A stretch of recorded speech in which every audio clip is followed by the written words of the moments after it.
복되게 받으신 줄 믿습니다. 네, 오늘 우리 함께 나눌 말씀의 제목은 기적 너머를 보는 신앙입니다. 오늘 본문 말씀은 우리가 보통 오병이어의 기적이라고 부르는 말씀의 일부입니다. 복음서에는 예수님이 선포하신 말씀과 또 예수님의 행적이 기록되어 있습니다. 모두가 예수님에 관한 말씀이라고는 하지만 각 복음서를 쓴 기자마다 어떤 말씀은 선택하고 또 어떤 말씀은 제외하면서 기록되어 있습니다. 그래서 각 복음서는 나름대로의 각 특색을 갖게 됩니다. 그런데 오늘 우리가 함께 읽은 이 오병이어의 기적 사건은 예수님께서 행하신 많은 기적들 가운데 유일하게 네 복음서 전체에 기록되어 있습니다. 예수님의 순환과 부활 사건 외에 이렇게 네 복음서에 공통적으로 반복되고 있는 기적은 오병이어의 기적이 유일합니다. 그렇다면 왜 이 네 복음서 모두 이 사건을 기록하고 있겠습니까? 그만큼 이 사건이 빼놓을 수 없이 중요한 사건이기 때문입니다. 심지어는 마태와 마가는 오병이어 사건 이후에 다시 한번 비슷한 칠병이어 사건을 기록하고 있습니다. 전체적으로 보면 이 비슷한 6번의 이야기가 반복되고 있는 것입니다. 그렇다면 이 오병이어의 기적을 통해서 드러내고자 하시는 우리 하나님의 메시지가 무엇인지 궁금해지지 않을 수가 없습니다. 오늘 우리가 요한복음 오병이어 본문을 중심으로 하나님이 우리에게 주시고자 하시는 그 은혜를 우리 함께 나누고자 합니다. 여러분, 기적이 무엇인가요? 기적. 생각하지 못했다. 로또 1등. 왜 기적인가요? 그건 누구에게나 확률적으로 일어날 수 있는 일 뿐이지 기적이라고 하기에는 좀 어렵지 않을까요? 네? 당첨되면 그거 자체가 기적인 것 같습니다. 예. 여러분, 이 기적이라는 것은 우리가 일반적으로 경험할 수 있는 자연 법칙이나 상식을 초월한 어떤 이상 현상을 말합니다. 여러분이 경험한 그런 기적 가운데 가장 큰 기적은 무엇입니까? 여러분이 경험한 기적 있으십니까? 없으세요? 하나도 없으세요? 네? 많으시죠? 아멘. 있습니다, 분명히. 우리 하나님이 여러분들 삶에 주신 기적을 잊지 않으시기를 간절히 소망합니다. 우리 예수님에게 일어난 일 중에는 우리 상식으로 볼 때 이해하기 어려운 일들이 참 많이 있습니다. 고지고대로 믿고 싶은데 믿어지지가 않는 것들. 성경에는 있는데 믿지 않을 수도 없는 일들. 12년 동안 혈루증을 앓던 여인이 있습니다. 예수님이 온다는 소식을 들었습니다. 예수님 가까이 다가가서 옷깃만 스쳤을 뿐인데 병이 났습니다. 날 때부터 맹인된 사람이 있습니다. 예수께서 그 눈에 진흙을 바르시고 실로암 못에 가서 씻으라 하시니 그 눈이 밝아집니다. 38년 동안 아무도 못 고친 병, 베데스다 연못가에 누워있던 병자에게 일어나 내 자리를 들고 걸어가라 하셨더니 그가 자리를 들고 일어나 나갑니다. 그 외에도 세상의 의사들이 고칠 수 없는 고질병, 난치병, 불치병자들을 예수님께서는 단번에 고치십니다. 놀라운 기적이죠. 군대 귀신이 들려서 묶은 쇠사슬도 끊어버리고 무덤 사이에 숨어 살던 사람의 귀신, 그 귀신도 예수님께서는 내쫓아 주시고 회당장 야이로의 죽은 딸도 살리시고 죽어서 이미 썩어가던 그 냄새나던 나사로도 살리십니다. 그뿐입니까? 물 위를 걷기도 하시고 폭풍우를 잠잠케 하기도 하셨습니다. 여러분, 놀라운 기적입니다. 예수님이 행하신 이 기적 가운데 병을 고치신 것이나 귀신을 내쫓은 기억은 오늘날에도 행해지는 기억입니다. 신유 은사를 받은 분들, 그리고 축사하는 은사를 받은 분들에 의해서도 여전히 행해지고 있습니다. 여러분, 부흥회나 기도원에서 기도하다가 병이 나왔던 사람들의 간증을 우리는 심심치 않게 됐습니다. 심지어는 우리 이단 사이비 교주들도 병자들을 고치고 귀신들을 내쫓는 놀라운 능력이 있습니다. 그래서 그 능력에 혹해서 많은 사람들이 그를 따라갑니다. 종국에는 그들이 어떻게 됩니까? 신의 자리를 꿰차고 하나님 자리를 꿰어차고 자신이 신이 되어버립니다. 나는 신이다. 여러분 보셨죠? 많이 보셨죠? 저도 그렇고 제 아들도 같이 봤는데 그 보면서 그 사람들 한심하게 보더라고요. 우리 아들이. 어휴, 자기 이해가 안 간대. 어떻게 저럴 수가 있냐. 왜 저걸 믿냐고.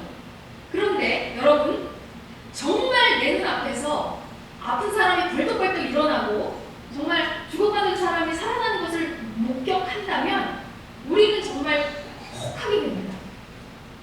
정신 바짝 차려야 합니다. 여러분, 그 눈에 보이는 것에 현혹되지 마십시오. 그것은 사람이 한 일이 아니라 하나님이 하신 일입니다. 은사는 하나님이 공동체의 덕을 세우기 위해서 하나님이 우리에게 잠시 맡겨주신 것이라는 것을 잊지 않으시기를 바랍니다. 예, 오늘 다시 말씀으로 돌아가 보면 오병이어의 구정 내용은 여러분 잘 아실 겁니다. 6월절이 가까운 어느 날 많은 사람들이 국내에서 멀리 떨어진 그 한적한 광야, 그곳에 머물러 있던 예수님께 몰려옵니다. 그때 예수님은 제자 빌립에게 이 사람들의 먹는 문제를 어떻게 해결하면 좋겠냐고 물으십니다. 그러자 빌립은 사람들이 너무 많아서 200데나리온의 돈으로도 음식을 사더라도 큰 소용이 없을 것입니다. 라고 대답합니다. 한 데나리온이 노동자 하루 환산이니까 10만 원이라고 치면 200데나리온은 요즘 돈으로 환산한다면 2천만 원 정도 됩니다. 사실 우리 수중에 지금 당장 돈바구니에 2천만 원이 있더라도 이 광야에서 당장 먹을 거리를 구할 수는 없을 것입니다. 바로 그때 다른 제자인 안드레가 예수님께 와서 뜬금없이 이렇게 얘기합니다. 여기 한 아이가 보리떡 5개와 물고기를 갖고 있습니다. 하지만 이게 이 많은 사람들한테 도대체 무슨 도움이 되겠습니까? 안드레의 이 말은 사실 하나마나한 이야기입니다. 결국 이 보리떡 5개와 물고기 2마리로는 아무것도 할 수 없습니다 하는 말과 같기 때문입니다. 자, 여러분이 이 상황이라면 여러분은 그 상황을 어떻게 해결하시겠습니까? 저 같아도 이 제자들과 별반 다르지 않았을 것 같습니다. 그래? 그렇다면 뭐 할 수 없지 뭐. 그냥 오늘 저녁은 그냥 한 끼씩 금식하자. 한 끼 굶는다고 사람이 뭐 죽는 건 아니니까. 그리고 또 요즘에는 간헐적 단식, 이게 또 오히려 건강에 좋다고 하니까 그냥 우리 한 끼씩 그냥 이렇게 금식하면서 하루를 보내자. 그냥 저도 이렇게 얘기를 했을 것 같습니다. 그런데 우리 예수님은 전혀 다른 방법을 취하십니다. 5,000명이나 되는 사람들을 모두 잔디밭에 앉으라 하십니다. 사실 남자만 5,000명이기 때문에 여자와 아이들까지 포함하면 최소한 10,000명에서 20,000명의 사람들이 그 자리에 모여 있었겠죠. 그 사람들을 밥 먹을 자세로 앉게 하십니다. 그리고 예수님은 어린아이 손에 있던 그 보리떡과 물고기를 가져와서 축사하신 후에 모여 앉은 사람들에게 원하는 대로 마음껏 먹을 수 있도록 나누어 주십니다. 제자들과 함께 그 수만 명의 사람들에게 먹을 것을 나눠 주었다면 아마 시간적으로도 적지 않은 시간이 걸렸을 것입니다. 여러분, 그 뒤로 어떤 일이 벌어집니까? 12절, 13절은 이렇게 말씀합니다. 그들이 배부른 후에 예수께서 제자들에게 이르시되 남은 조각을 거두고 버리는 것이 없게 하라 하시므로 이에 거두니 보리떡 5개로 먹고 남은 조각이 12바구니에 차더라. 이것은 소설이나 영화에서나 있을 법한 일이 그 자리에서 벌어진 것입니다. 보리떡 5개와 물고기 2마리로 2만 명이 넘는 사람들이 배불리 먹었다는 것이 여러분 말이 되지 않습니다. 여러분은 이 사건이 말이 된다고 생각하십니까? 상식적이십니까? 믿어지십니까? 우리가 자꾸 이 상식적으로 말이 안 된다고 생각하니까 상식적이지 않으니까 일단 기적이라고 하겠죠. 그래서 우리는 이제 이해할 수 있는 방식으로 이 말씀을 해석하려고 합니다. 그래서 그동안 여러 가지 시도들이 있어 왔습니다. 일단 가장 일반적인 방식은 문자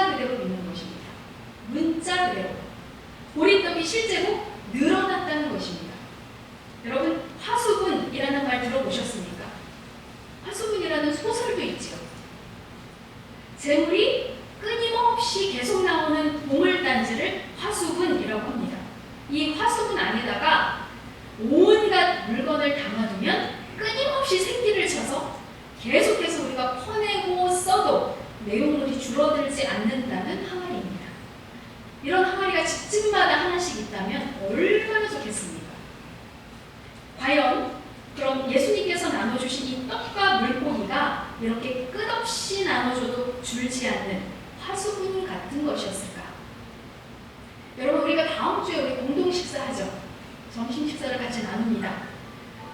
반찬을 한 10인분 준비했는데 100명이 넘는 성도에게 밥을 나눠줘도 아무리 나누고 퍼내도 밥이 전혀 줄어들지 않는 일이 정말 우리에게 일어난다면 여러분 깜짝 놀라고 남을 것입니다. 마술이나 눈속임이라면 모르지만 실제로 이런 일은 일어날 수가 없습니다. 그런데 성경을 살펴보면 보리떡과 물고기를 나눠줬다.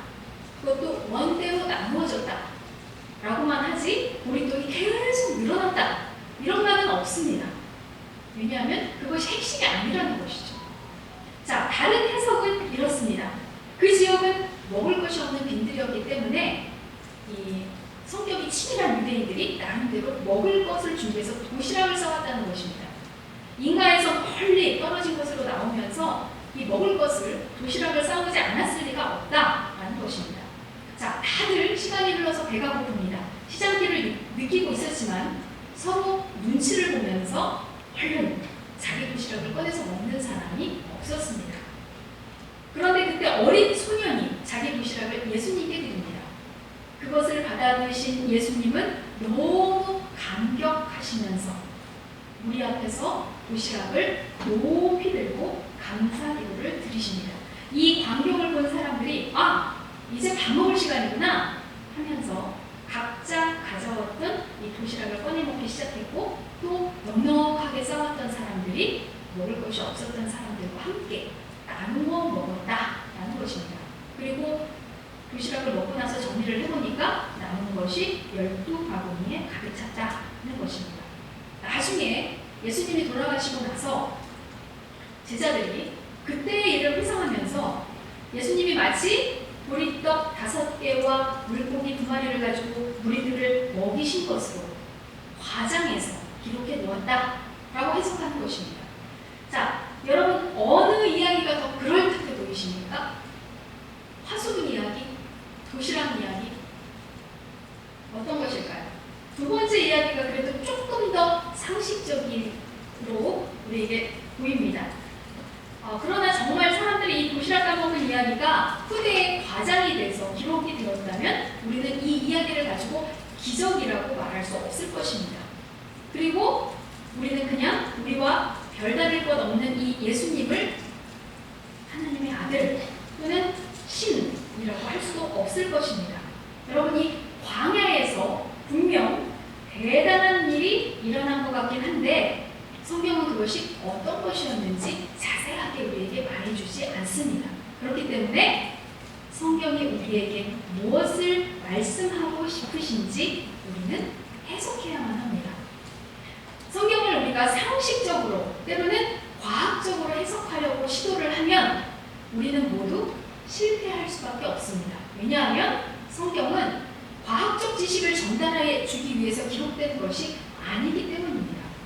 예를 들면 우리가 어린아이들에게 전래동화책을 많이 읽어줍니다. 동화책에는 토끼도 여우도 다 사람처럼 말을 할 줄 압니다. 심지어는 호랑이도 담배를 피웁니다. 하늘에서 동화줄도 내려오고 하늘로 올라간 오누이가 달이 되고 해가 되기도 합니다. 그러나 우리는 이 아이들에게 동화책을 읽어주면서 이것은 과학적으로 말이 안 되는 소리라고 가르치지 않습니다. 그거를 가르쳐주지 않아도 아이들은 나중에 깨닫게 되죠. 왜냐하면 이 동화책 속에는 이야기를 통해서 우리 아이들에게 주고 싶은 그 메시지가 있고 또 그 세계관이 그 안에 담겨있기 때문입니다. 동화를 읽을 때는 우리가 동화의 언어로 또 동화의 세계관으로 읽어야 합니다. 성경도 마찬가지입니다. 우리가 성경을 읽을 때 성경이 주려고 하는 그 메시지는 성경의 언어로 읽어야만 한다는 것입니다.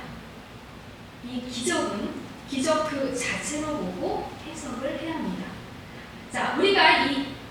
오병이어의 기적을 이해하기 위해서 하나 살펴볼 말씀이 있습니다. 구약 성경에는 오병이어와 비슷한 기적이 나옵니다. 특별히 출애굽기에는 이 모세가 이스라엘 백성을 출애굽시키기 위해서 10가지 기적을 행하고 또 출애굽해서 광야에 머물고 있을 때 하나님께서 만나와 메추라기로 그들을 40년 동안 먹이셨다는 이야기가 나옵니다. 이집트를 빠져나온 이스라엘 백성들은 광야 생활을 하면서 당장 먹어야 될 것, 당장 마셔야 될 것, 그것들 때문에 어려움을 당합니다. 먹을 것이 없을 때마다, 마실 것이 없을 때마다 이스라엘 백성들은 모세를 원망합니다. 심지어는 이 애굽에서 종살이 하던 시절을 그리워하면서 애굽의 고깃가마 옆에서 고기를 배불리 먹던 그때가 좋았다, 그때가 그립다, 그때로 돌아가고 싶다 라고 계속 원망하며 말합니다. 이 모세의 어려운 처지를 알게 된 하나님은 특별한 방식으로 이스라엘 백성의 문제를 해결해 주십니다. 아침에는 만나가 하늘에서 내려오고 저녁에는 메추라기가 내려와서 그들이 진을 치고 있던 그 광야에 지천으로 널리게 됩니다. 이스라엘 백성들은 이 만나와 메추라기를 먹고 광야에서 40년 동안을 버텨낼 수 있었습니다. 이 만나와 메추라기가 광야에 있는 이스라엘 백성들에게 날마다 내렸다면 그것이야말로 기적이 아니겠습니까? 자, 이 두 이야기, 오병이어 이야기와 만나 메추라기 이야기에는 공통점이 있습니다. 그것은 바로 먹는 문제의 해결입니다. 여러분, 사람이 살아가는데 꼭 필요한 것 세 가지, 이 세 가지를 무엇이라고 말합니까? 의, 식, 주. 예. 입어야 되고, 먹어야 되고, 살 집이 있어야 됩니다. 옷과 집이 꼭 필요한 것은 사실이지만 우리가 날마다 새 옷을 입을 필요는 없습니다. 꼭 우리가 새 집에서 살아야 하는 것은 아닙니다. 새 옷을 사지 않더라도 남이 입던 옷 좀 물려 입는다고 해도 우리가 살아가는 데는 아무 지장이 없습니다. 우리가 좀 허름한 집에 산다고 해도 생명에 지장이 있는 것은 아닙니다. 하지만 먹는 것은 그것과는 전혀 다릅니다. 사람은 날마다 새롭게 뭔가를 먹고 마셔야만 생명을 유지할 수 있습니다. 우리가 살려고 먹는 것이지만 때로는 사람들은 먹으려고 사는 것처럼 먹는 것에 많은 집착을 하고 살아갑니다. 그럴 수밖에 없지요. 왜냐하면 먹지 않으면 죽는다는 것은 누구나 본능적으로 아는 것이기 때문입니다. 그래서 우리는 먹을 것이 없으면 불안해합니다. 여러분, 그것은 근본적으로는 미래에 대한 불안입니다. 또한 죽을 수도 있다는 죽음에 대한 공포입니다. 마실 물이 없을 때마다, 먹을 것이 없을 때마다 모세에게 불평을 쏟아놓았던 이 이스라엘 백성들의 탄식이 한편으로는 이해가 되기도 합니다. 예수님께서도 주기도문에서 날마다 우리에게 일용할 양식을 주십시오 라고 기도를 하시는 그 이유가 무엇이겠습니까? 먹는 문제는 그만큼 중요하다는 것 아니겠습니까? 여러분, 오늘날 웬만한 가정집에 가보면 대형 냉장고에 냉동고, 김치 냉장고까지 갖춰놓고 사는 것이 기본입니다. 저희 본가만 해도 기본적으로 냉장고, 냉동고 외에도 김치 냉장고만 4대가 있습니다. 냉동고를 열어보면 작년부터 올려놓았던 옥수수, 복분자, 토마토, 생선, 고기, 전쟁이 터져도 몇 달은 충분히 살 수 있을 만큼 이것저것 없는 것이 없습니다. 냉장고에 먹을 것이 그득그득한데도 먹을 것이 없다고 또 장을 보고 썩혀버리는 음식 또한 허다합니다. 남 얘기가 아니지요. 네, 저도 마찬가지. 냉장고 열어보면 먹을 게 없어요. 꽉 찼는데. 뭐 때문에 그런지 모르겠습니다.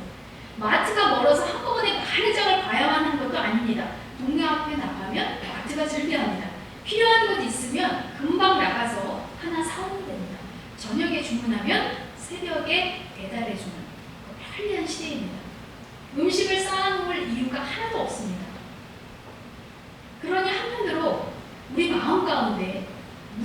불안감이 있을까 생각해 보게 됩니다. 우리 무의식 깊은 곳, 우리가 알지 못하는 그곳에 죽음에 대한 공포가 있는 것입니다. 여러분, 우리나라 요즘 얼마나 잘 먹고 잘 사는 나라가 되었습니까? 최소한 우리가 성실하게 노력하면 먹고 사는 문제는 해결된 것처럼 보입니다. 그럼에도 먹고 사는 문제 때문에 많은 사람들이 불안해합니다.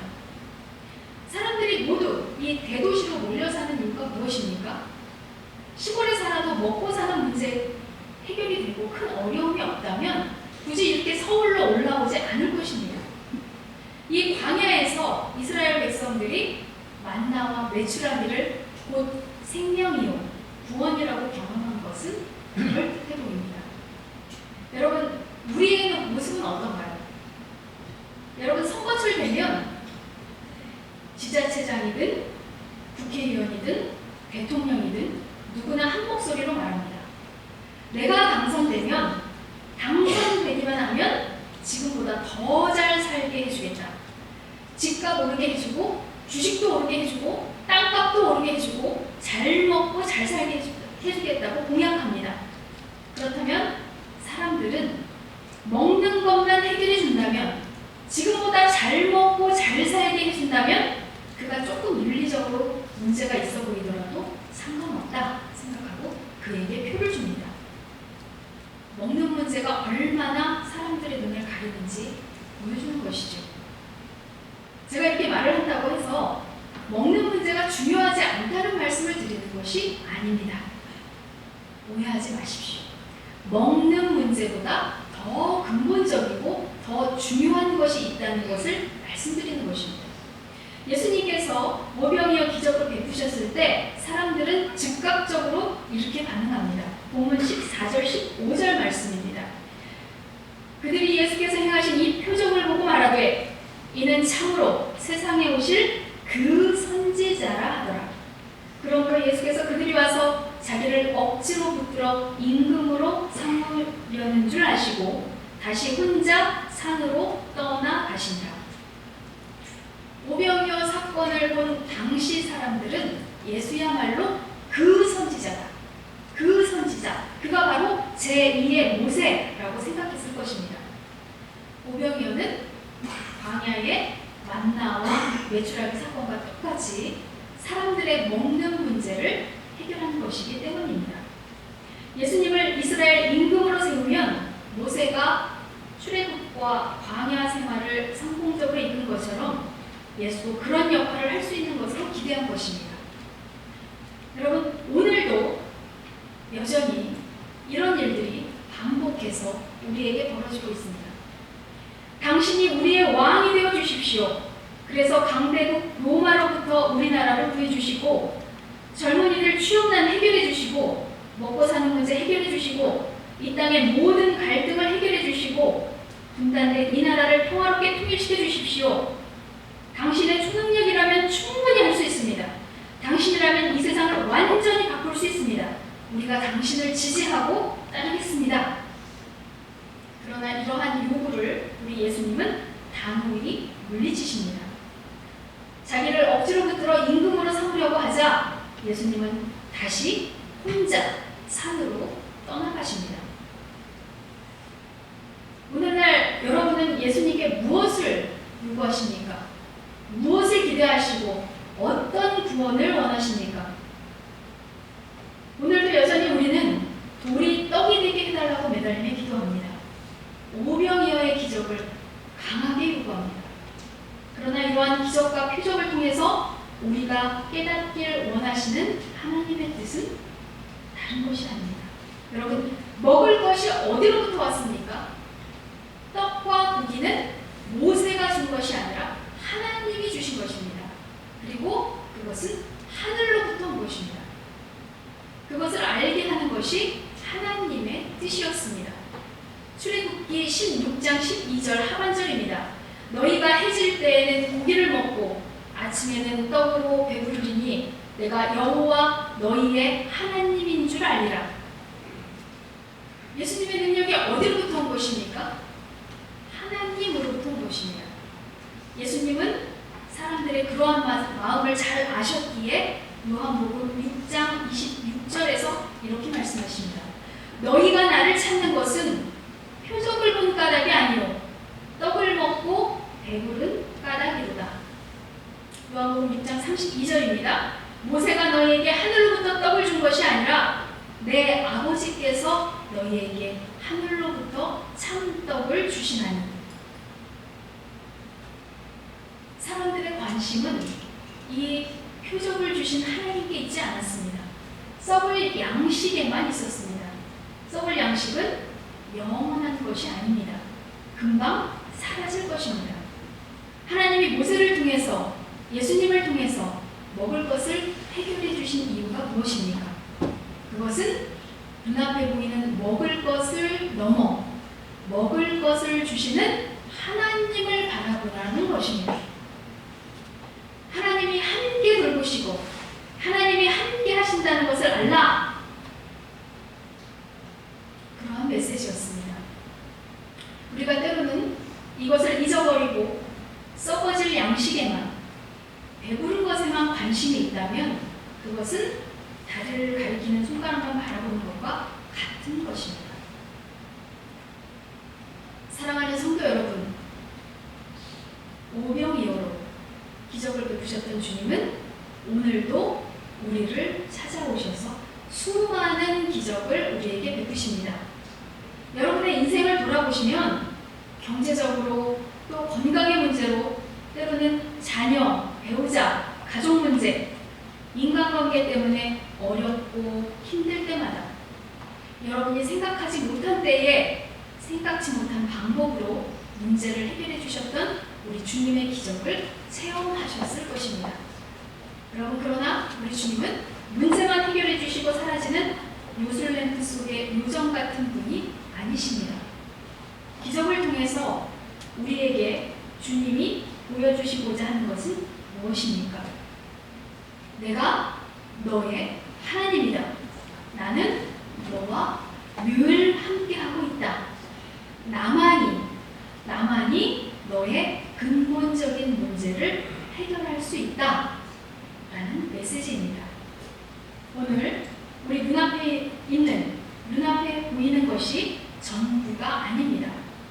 여러분, 기적을 넘어서 우리 주님이 우리에게 말씀하시는 그 음성을 들을 수 있는 우리 귀한 성도들 다 되시기를 이 시간 간절히 축원합니다.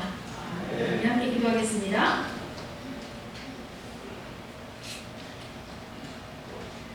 무엇을 먹을까? 무엇을 마실까? 무엇을 입을까 걱정하는 우리에게 오늘도 찾아오신 하나님, 주님, 우리의 닫힌 눈을 열어주옵소서.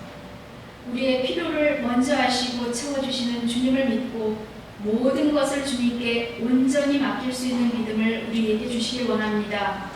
사람이 떡으로만 살 것이 아니라 하나님의 말씀으로 살아야 함을 다시 한번 깨닫는 이 시간 되게 하여 주시옵소서.